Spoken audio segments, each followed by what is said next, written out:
Danny Couture is nominated for Sweet. Her second collection of poetry leads the reader from Essex County north to Alaska. It's a turbulent landscape captured with determination and grace. Danny lives in Toronto. Her work has been widely published in Canadian magazines and journals. Please welcome Danny Couture. Dinner in the city. Greet me at the gate, afternoon wine in my mouth, teeth grinding a soft white silt. Introduce me to your children. Put my coat atop the others on your bed, bodies of sodden wool. Don't close the door, please. To the other guests, assign names of mushrooms. You chanterelle, you oyster, you destroying angel. I salt your wine, a slow mineral hail. You don't understand my weather. I was born in a cornfield, sister to buck and crow. Of your failed marriage, did your wife have nice soft breasts, spots on her dishes? My plate is empty. A thick rip of bread to bulldoze the remaining gravy. Mother's maiden name, social insurance number, allergies. Here, correct the mistakes I've made. Of my failed marriage, a final trip to the zoo, the Grizzlies, our last $50. Your thick dessert on heirloom platter, heaven is small. Driving home down soft gravel roads, what forgiving fields will have me now? Union Station. I cannot love you all and I won't. The shoulder knows the will of the heart, the clam soft give, the crack of the shell. Talk in a low, slow voice, wave your lunch bone arms. The children with keys at collarbones are building fires in the tunnels, forts at every junction. Let them go. The way is littered with leftovers, pale white stalks, tender vulva. Pick one. There are other ways home. Brushed metal canines, the gate will score what you can afford to leave behind. Impress me with your stones, your height, the sweet dip of your neck, all that you love. Keep high. And I'll finish with birthright. Like the small silver spoon placed above the dinner plate, never question the black pellet gun leaned against the kitchen window, the round tin of lead shot open on the bread box. Customs are regional, confined to a single cedar hedge backyard. If you were not born knowing how to pull the trigger, don't. Thank you. Now, our first French language finalist nominé pour le prix du livre d'enfant Trillium, Gilles Dubois nous vient d'Alexandria, dans l'est de l'Ontario. Il est nominé pour son troisième roman, La piste sanglante. C'est l'histoire d'Akuna, un jeune meneur de chiens, une histoire qui nous amène à l'aventure aux portes de l'Arctique. Monsieur Dubois. Le soleil jaillit d'un coup entre deux pics bleutés, mais sitôt levé, le voici harcelé par de lourds nuages pourpres et noirs aux formes tourmentées. Un ciel aux couleurs de tragédie. William, le chercheur d'or, harnache ses chiens esquimaux. Quelques corbeaux géants se disputent des restes de poissons laissés par les huskies devant sa cabane. William va jouer dans ses cailloux, comme il aime à le dire. Pourtant, le voilà indécis. Une prémonition déplaisante s'agite au fond de lui. La tempête qui menace projette sur le paysage des éclairs bleutés. L'atmosphère est saturée d'électricité, comme un ciel d'été. Le phénomène étrange met comme une angoisse sourde sur le décor. Bah, il ne va pas renoncer à cette sortie à cause d'un mauvais pressentiment. William prend la piste. À 10 portées de flèche du village, son petit monde paisible est précipité dans la folie. L'incompréhensible devient loi naturelle, nouvelle, alors que la nature semble en plein déséquilibre. La scène à laquelle assiste William n'appartient pas à son univers habituel. Sa gorge se serre, l'angoisse lui broie la poitrine, à le faire hurler comme un dément. Ses yeux s'agrandissent d'horreur. Là, à 100 pas de lui, à peine se dressent des monstres gigantesques, assurément animaux de la préhistoire, hideux, ignobles. 4 bêtes telles qu'il n'en a jamais vues bloquent son chemin. Leurs petits yeux rouges, impitoyables, sont remplis d'une sorte de rage meurtrière qui met en l'esprit de l'homme une terreur sans nom. De leur gueule puissante s'écoule une baffe teintée de sang. En jaillissent de longs crocs, encore sanglants de la dernière proie massacrée. Ces bêtes affamées, amaigries par les privations, n'en demeurent pas moins colossales. Elles observent l'homme avec des grondements caverneux qui ressemblent à des gémissements humains. William est anéanti, incapable de réagir logiquement. Comment sortir vivant de cette terrifiante rencontre? Il calcule ses chances de survie. Dieu, elles sont inexistantes. L'attaque des monstres est foudroyante. William profite de la résistance désespérée de ses 8 chiens pour s'enfuir, mais la toundra ne lui offre que son immensité nue jusqu'à l'horizon. Il est perdu.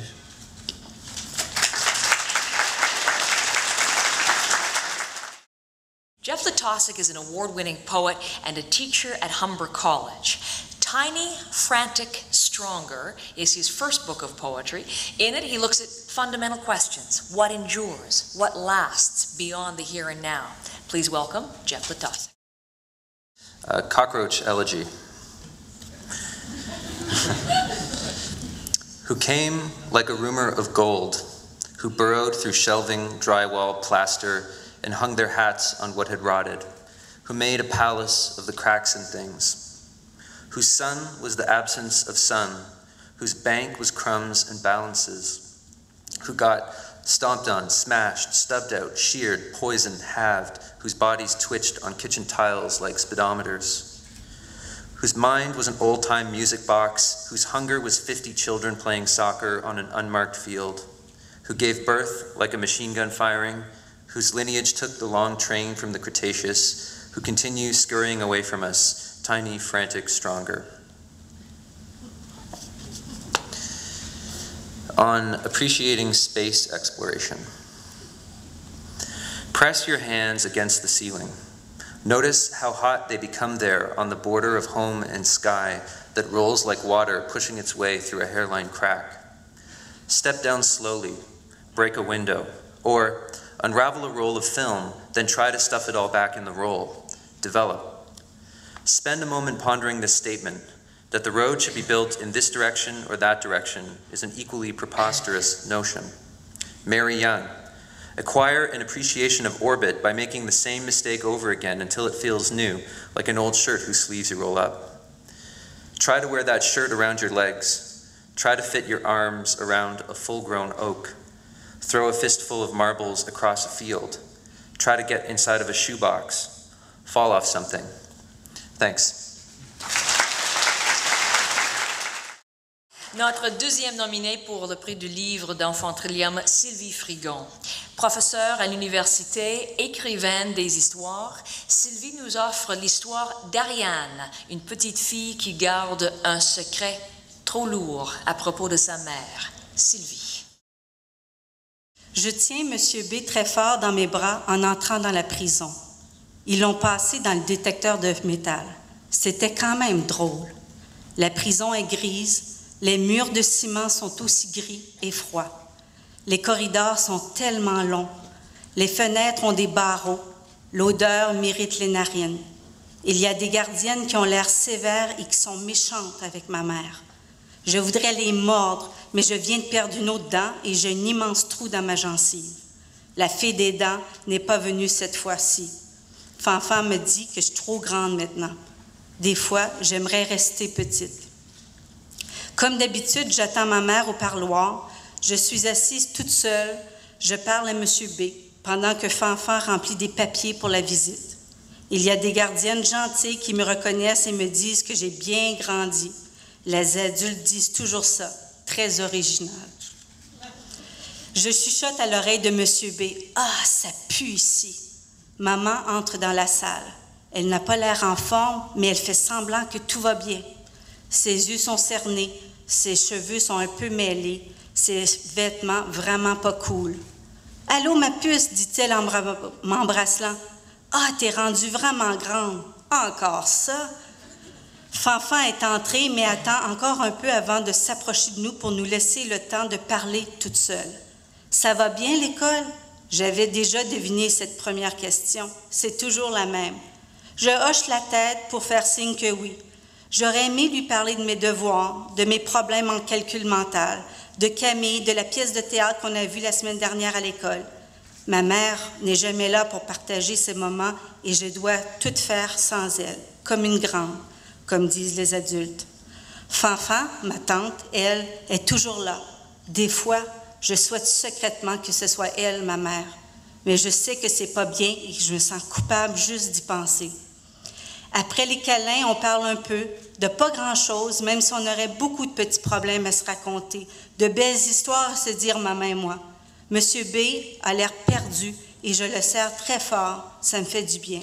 « Ah, ils annoncent du beau temps, il va faire beau demain, » lance Fanfan à ma mère.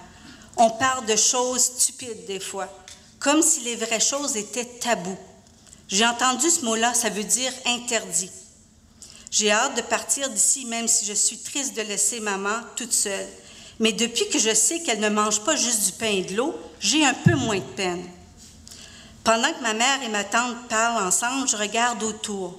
De l'autre côté du parloir, il y a aussi des visites, mais les gens se parlent au téléphone à travers une vitre. C'est cool, c'est comme un jeu de mime. J'entends la voix d'un monsieur et d'un garçon. Mais j'aimerais pas ça, ne pas pouvoir toucher maman, me serrer fort dans ses bras et sentir son odeur. Elle sent tellement bon, elle sent sucré comme de la barbe à papa ou des bonbons. J'aime repenser à son odeur quand elle me touche, le son de sa voix qui me rassure et me rappelle quand tout allait bien. J'essaie de retenir mes larmes qui s'échappent du coin de mes yeux. La gardienne qui vient de nous avertir que la visite est finie me fait un clin d'œil. La fin de la visite au parloir est toujours triste. On se sent tout croche. Ma tante dit qu'il y a de la tension dans l'air. « Tu vas revenir bientôt. On pourra dormir dans la roulotte d'amour pour fêter Noël, » me chuchote maman à l'oreille avant de se lever. L'autre gardienne nous regarde comme si elle nous soupçonnait de préparer une évasion. Il paraît que j'ai déjà dormi dans la roulotte d'amour quand j'étais petite, mais j'étais trop jeune pour m'en souvenir. La roulotte, c'est comme une maison mobile assez belle où les mamans peuvent rester toutes seules avec leurs enfants. Dans ce temps-là, on me disait que maman était à l'hôpital pour ne pas me faire peur. Monsieur B me lance un regard qui me réconforte comme toujours avec ses yeux pétillants. Des gros becs, des caresses timides et quelques larmes annoncent le départ. Nous sortons ensemble du partoir et je me retourne pour voir ma mère s'en aller dans le couloir, escortée par une gardienne. Je capture cette image d'elle pour ne pas oublier de quoi elle a l'air. Merci.